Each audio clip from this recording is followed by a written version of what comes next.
Hello and welcome again to Educator, and we are continuing with our amazing reading comprehension course, and now we're actually going to get an introduction to reading nonfiction. So the lesson overview is going to be very simple. First, why read nonfiction at all? I mean, isn't fiction just more fun, and isn't that going to be everything we need to know for SATs and other placement tests? Well, not exactly. And what's the difference between being well-read and widely read? Those are two very different things, and it turns out we kind of need to do both, but eventually we want to be well-read, not just widely read. Believe it or not, reading is an interactive experience. You wouldn't normally think of it that way, but it is. And we'll end with a preview of the next couple of lessons. So, why read nonfiction? Well, believe it or not, we still got placement tests ahead of us, right? Well, that means college entrance, that means getting into maybe a private high school or doing those other things. We absolutely need to be reading nonfiction.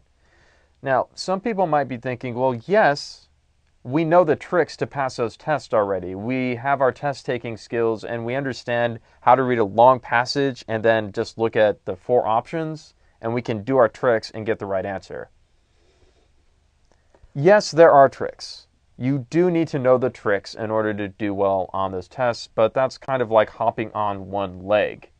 You're going to need to be very, very well read in order to understand those long passages and short passages well.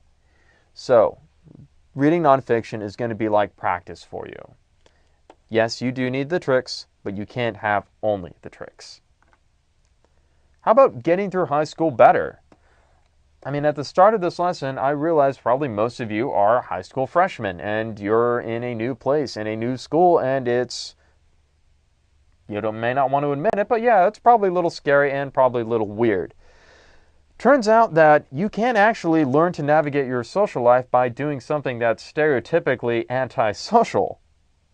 Nobody is born with a complete set of social skills, and often we have to turn to books, literature, YouTube, to figure out kind of what we need to do in order to navigate that. By the time you're out of high school, you'll probably have had your first job. And looking for a job is one of the hardest skills ever. Believe me, we've all been there. Especially now in the last 10 years when it's getting harder and harder to find an entry-level job in just about anything. There are techniques to get a job, to pass an interview, to do well.